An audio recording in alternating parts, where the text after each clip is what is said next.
Cheesy the Podcast, presented by Just Cheesy Productions.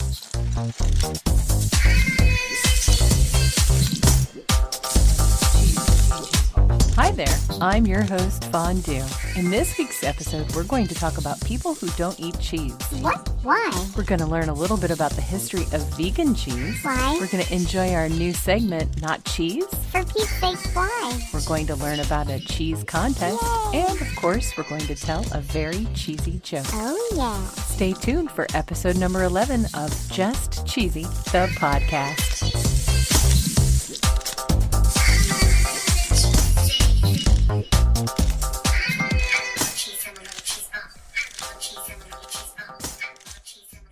So cheesy, we're fresh off the heels of National Cheese Lovers Day, which was Thursday the 20th. And I thought we'd switch gears this week and talk about people who don't eat cheese. Seriously, why? Because sometimes people just can't eat cheese. Because they don't like me? Sometimes, but other people either have an intolerance or an allergy to cheese. Oh, I forgot about that. Now, just to preface this part of the episode, I'm not a doctor. I'm taking my information from the internet for what it's worth. Ooh. Right? Anyway, according to hopkinsmedicine.org, lactose intolerance is when your body can't break down or digest lactose. And lactose is a sugar found in milk and milk products. I didn't know that. It says here that lactose intolerance happens when your small intestine does not make enough of the digestive enzyme called lactase. And this lactase breaks down the lactose in food so your body can absorb it. People who are lactose intolerant have unpleasant symptoms after eating or drinking milk products. Farts? Yes, they frequently suffer from bloating, diarrhea, and gas.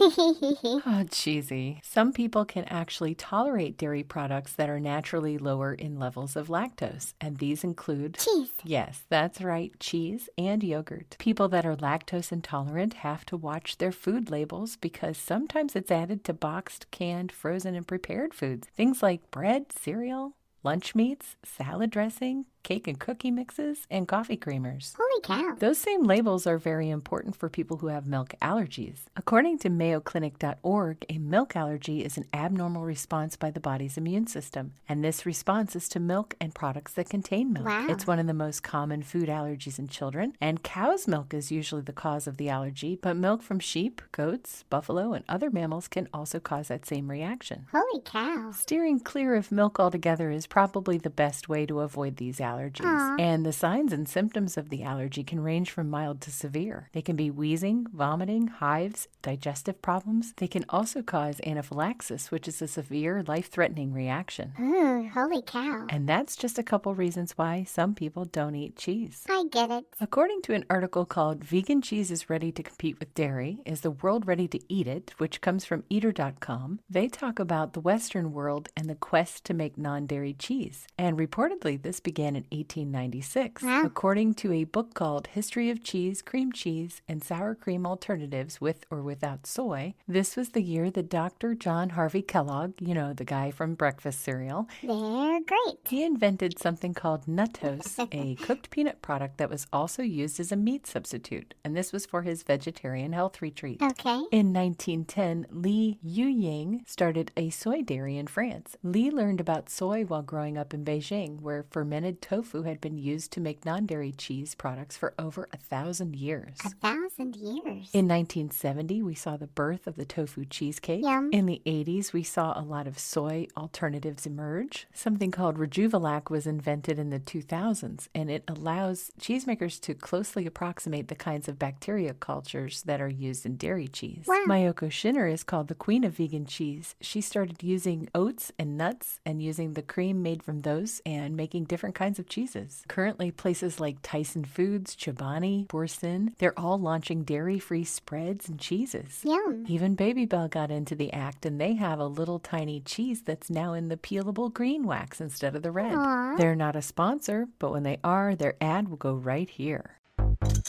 Just Cheesy the Podcast, presented by Anchor. What? Like the metal thingy that holds boats in the water? No, Cheesy, like Anchor app. What's the Anchor app? Anchor's the host that we use for Just Cheesy the Podcast. Really? Anchor allows you to record and edit straight from your phone or your computer. Wow. When you host on Anchor like we do, you can distribute your podcast on listening platforms like Apple Podcast, Pocket Cast, Stitcher, Spotify, and there's even an RSS feed. Ooh. The feed allows your podcast to appear in places like Good Pods. Wow. And best of all, Anchor is totally free. No. Yep, that's right, free. Holy cow. Download the Anchor app or go to anchor.fm to get started.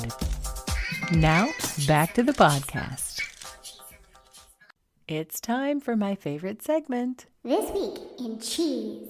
Well, Cheesy, I found a great contest. And we didn't miss this one? Nope, not yet. So you'll need to go to wisconsincheese.com, and there is a contest called Cheese is My Love Language. Ooh la la. From the 12th through the 27th, you can nominate a cheese lover in your life. They'll surprise 500 people with a heart-shaped box filled with Wisconsin's most lovable cheeses. Holy cow. Looks like one recipient will discover a crystal wedge in their box, and this will unlock an all-expense-paid trip to Wisconsin, the state of cheese. That sounds like so much fun. Are you ready for our new favorite segment, Not Cheese? I thought we had a whole lot of nut cheese in the beginning, but okay. I want to talk a little bit about spray cheese, or cheese in a can. Yeah, nut cheese. And we are not to confuse Easy Cheese with Cheese Whiz. What's the difference? Well, to start, Easy Cheese is in a can and Cheese Whiz is in a jar. Okay. So Easy Cheese was invented in 1965. Who knew? I'm getting my information on Easy Cheese from Wired.com article, What's Inside Squirt on Cheese, and Wikipedia, Easy Cheese. So the first ingredient in Easy Cheese is whey. No way. Yes, whey. You know, the byproduct of the manufacture of cheese when milk has been curdled and strained? Well, that's whey. What else is in it? Milk, water, salt, canola oil, that's to keep it from separating. It's got sodium citrate, which technically softens the water-soluble portion. Okay. It has sodium phosphate, which is a preservative. It has calcium phosphate, which, as far as I can see here, it looks like it's there for texture. Lactic acid, not sure what it does. Sodium alginate, which increases viscosity. Here we go with a new pronunciation. It has apocarotinol. Oh boy. Apparently that's what makes this bad boy orange. It's a yellow-orange pigment found in spinach, citrus fruit, and it enhances the color of processed cheese. Okay. But apparently the most interesting part of Easy Cheese is the can. Really? Easy Cheese is not a true aerosol, so the food never comes in contact with the propellant. This can has two sections. The bottom is filled with nitrogen, the top with cheese. So when you press the nozzle, the nitrogen pressure pushes the cheese out of the can. And the nozzle is notched for two reasons. One, to make the pretty little floret patterns. And two, so that the condiment comes out even if the end of the nozzle is pushed right up against a cracker. So what's Cheese Whiz then? I've got two articles here, one from Wikipedia, which is Cheese Whiz, and the second from Epicurious.com, Why Cheese Whiz Deserves Your Respect. It appears that Cheese Whiz is older than Easy Cheese. It was introduced in 1953. Wow. It appears to have many of the same ingredients as Easy Cheese. It has additional ingredients like mustard flour, Worcestershire sauce, vinegar, molasses, corn syrup, caramel color, garlic powder, sugar, spices, celery, tamarind, and natural flavors. That's so much. This cheese spread is usually used in Philly-style cheesesteaks. Instead of a can, it comes in a jar. It says when the product is sold in a narrow jar that tapers toward the base, it's sold as a spread. Okay. And then when Cheese Whiz is advertised as a dip or a sauce, the jars are larger and more of a squat cylindrical shape. Squat. And most people really like the fact that it can be melted, and that's its claim to fame. So it gets melted, and in the article that I mentioned earlier on Epicurious, she says, as it cools, it forms a shellac-like coating that makes it much easier to grab a bunch of fries instead of just one. Yikes. So there you have it. I'd say this is kind of cheese. Yeah, I'll go with you on that. Feels like it's time for a joke. Hit me with it, Fondue. Okay, this one's appropriate. What do you call an empty can of Cheese Whiz? No clue. Cheese was. Get it? Cheese was. Wow, that was so bad. It might have been bad, but it's definitely a little bit cheesy. Thank you for joining us on episode number 11. Don't forget to recommend us to all of your friends. Join us next week for episode number 12. Stay cheesy, everybody.